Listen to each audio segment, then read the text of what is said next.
Assalamualaikum warahmatullahi wabarakatuh. Saya Sojam Fojia Pulungan NIM 0305182145 dari Prodi Pendidikan Matematika Fakultas Ilmu Tarbiyah dan Keguruan Universitas Islam Negeri Sumatera Utara.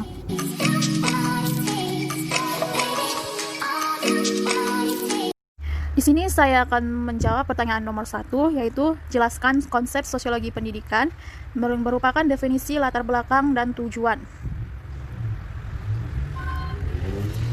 Jadi, definisi sosiologi pendidikan itu ada dua, yakni secara etimologi dan secara terminologi.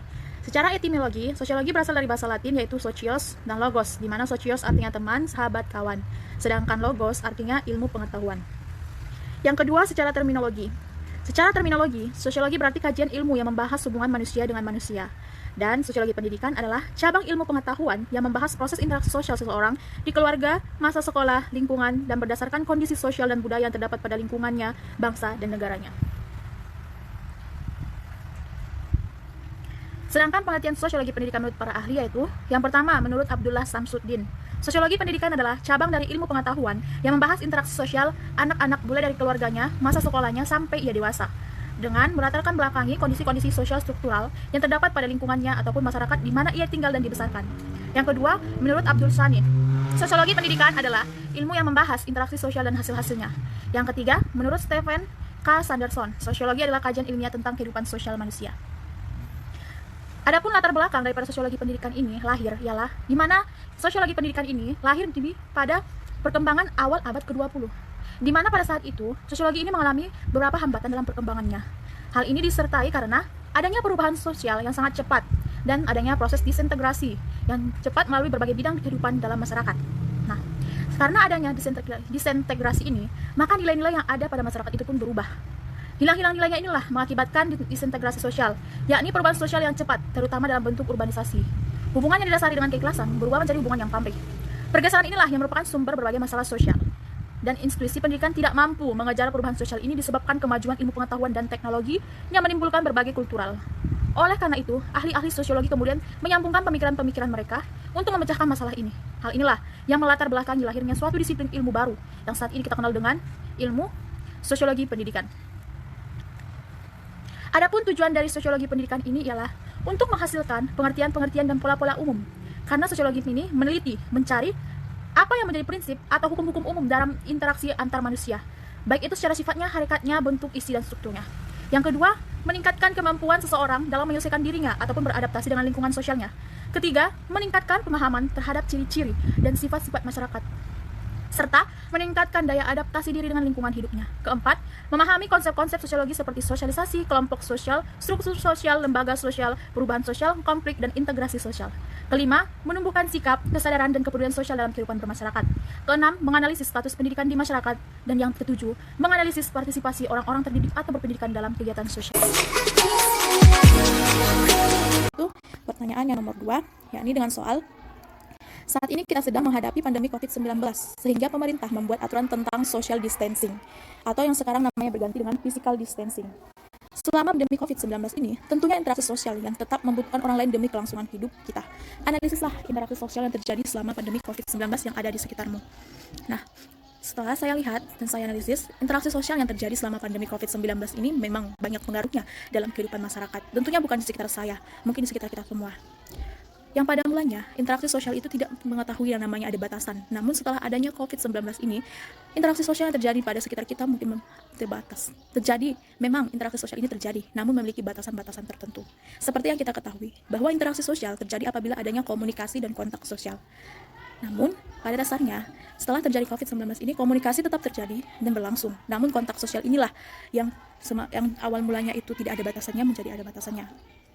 Contohnya saja, kita ambil pada penggunaan masker. Nah, apabila pada mulanya orang-orang dalam berbicara antar sesama tidak menggunakan masker, namun setelah adanya COVID-19 ini dan diberlakukannya oleh pemerintah penggunaan masker, maka orang-orang saat ini apabila berbicara kepada orang sebayanya, orang yang lebih tua daripadanya, masih menggunakan masker. Hal ini diberlakukan karena ditakutkannya adanya rantai yang menyebabkan antara kedua belah pihak ini mengalami infeksi dari COVID-19 ini. Lalu, Yang kedua, seperti yang kita ketahui, penjagaan jarak, di mana jarak maksimumnya itu adalah 1 meter. Nah, saat ini dapat saya lihat ataupun kita lihat pada sekeliling-keliling kita, penjagaan jarak ini telah diberlakukan seperti pada penggunaan fasilitas umum. Misalnya di dalam kendaraan, orang tidak boleh yang semisalnya ataupun dulunya bergempet-gempetan, itu pun masih biasa. Namun saat ini itu tidak dilakukan lagi karena ditakutkan adanya persebaran antar sesama penumpang dalam kendaraan tersebut. Ini merupakan sebuah langkah untuk menghilangkan ataupun memutus rantai daripada COVID-19 ini dan untuk menghindari kita dari infeksi dari virus tersebut. Nah, mungkin mengenai interaksi sosial mungkin hanya seperti itulah yang terjadi di sekitar saya, karena pada umumnya apa yang dilakukan pemerintah mengenai penggunaan masker tidak banyak berbicara kepada orang itu memang telah berlaku di sekeliling saya. Kemudian saya lanjut untuk soal nomor 3. Pandemi COVID-19 telah mengubah pelaksanaan PBM. Proses belajar mengajar yang harusnya di dalam kelas dengan tatap muka langsung kini menjadi pembelajaran daring ataupun online. Nah, yang mau saya analisis ini adalah yang pertama, kelas sebagai sistem sosial dan interaksi yang dilakukan melalui online atau daring. Nah, kita telah mengetahui sebelum adanya pandemi ini, pembelajaran itu dilakukan secara tatap muka, di mana siswanya dapat melihat langsung secara face to face guru yang mengajar itu.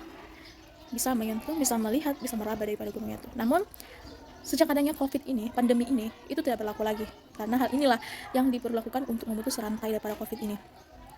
Nah, sistem sosial dan interaksi yang dilakukan pada saat COVID dalam pemberlakuan proses belajar mengajar ini, menurut saya itu masih berlaku. Karena cara terjadi interaksi sosial seperti yang saya katakan tadi, itu adalah komunikasi dan kontak sosial.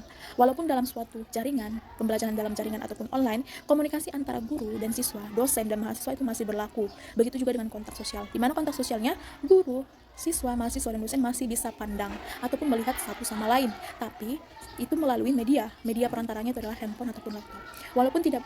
Walaupun dia tidak secara langsung, tapi setidaknya telah terjadilah interaksi sosial di dalam tersebut dengan melalui bantuan media. Nah, kemudian itu merupakan suatu pembaruan dalam proses belajar mengajar ya, karena pada sebelum-sebelumnya itu belum tidak ada ataupun tidak berlaku. Nah, kalau semisalnya kita melihat kendala-kendala ataupun semisalnya dikatakan bahwa apakah pembelajaran daring ini tuh efektif atau tidak, kalau menurut saya itu belum efektif karena kita belum tahu bagaimanakah di belakang daripada pembelajaran daring ini, apakah faktor-faktor penghambatnya itu, bagaimanakah respon daripada seorang siswa, bagaimanakah tanggapan seorang siswa, apakah siswa tersebut mengerti dan paham tentang pembelajaran yang ini, kita belum tahu itu. Nah, semisalnya itu berlaku dan membuat siswa memang seperti tatap muka, mungkin itu bisa dikatakan efektif, namun sayangnya ini tidak seperti itu, karena kita ketahui bahwa kendala dalam pembelajaran daring ini adalah satu faktor daripada jaringan. Mungkin dari berbagai siswa itu tidak memiliki jaringan yang sama, kekuatan sinyal yang sama. Yang kedua tentang penangkapan materi. Mungkin sebagian siswa harus bertemu langsung dengan gurunya agar paham dengan pembelajaran hari itu. Tapi dengan online begini dia tidak paham karena tidak bisa menyaksikannya langsung ataupun bisa melihat, bisa merabanya secara langsung. Nah, mungkin seperti itu. Lalu permasalahannya lagi yaitu tentang pada pembelajaran daring ini itu juga sistem sosialnya itu, jadi siswa tidak bisa secara face to face melihat bagaimana gurunya, bagaimana kawan-kawannya, apalagi yang namanya mahasiswa baru. Padahal karena pemberlakuan daring ini kan itu sebelum ajaran baru dan itu sudah sampai saat ini telah diberlakukan dan begitulah dampaknya. Kemudian untuk analisis yang kedua yaitu mengenai teori ruang kelas dan pendekatan yang berlaku. Nah, dari sini saya melihat bahwa teori ruang kelas itu yang berlaku pada saat pembelajaran daring itu, di mana pendekatannya itu hanya yang aktif di situ hanyalah guru atau dosennya, sedangkan mahasiswanya tidak itu. Ataupun bisa dikatakan bahwa metode pembelajaran yang berlangsung secara daring ini itu adalah kebanyakan metode ceramah. Tidak ada metode pembelajaran yang lain, karena saya melihat bahwa pada pembelajaran daring ini di mana yang menyiapkan materi itu adalah guru atau dosennya, menyampaikannya guru dan dosennya, yang bertanya adalah guru dan dosennya juga, sedangkan mahasiswanya ataupun siswanya tersebut hanya sebagai pendengar saja. Nah, untuk itulah yang merupakan sebuah kejanggalan saya lihat ya di sekitar saya, kejanggalan dalam pembelajaran yang dilakukan secara daring ini. Tapi semisalnya itu terjadi secara tatap muka, akan banyak sekali model-model dan metode pembelajaran yang bisa diberlakukan oleh seorang guru apabila bertatap muka, menyampaikan pembelajarannya itu secara bertatap muka ataupun langsung. Namun karena secara daring, guru pun tidak bisa melihat situasi dan kondisi kelasnya, karena namanya pembelajaran itu bisa dilakukan di mana dan kapan saja.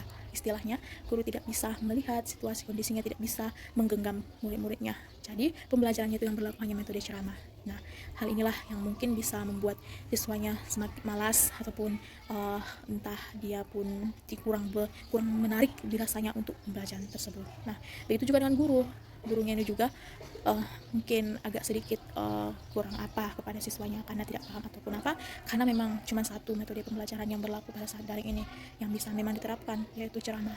Nah, mungkin begitulah jawaban ujian tengah semester saya mata kuliah Sosiologi Pendidikan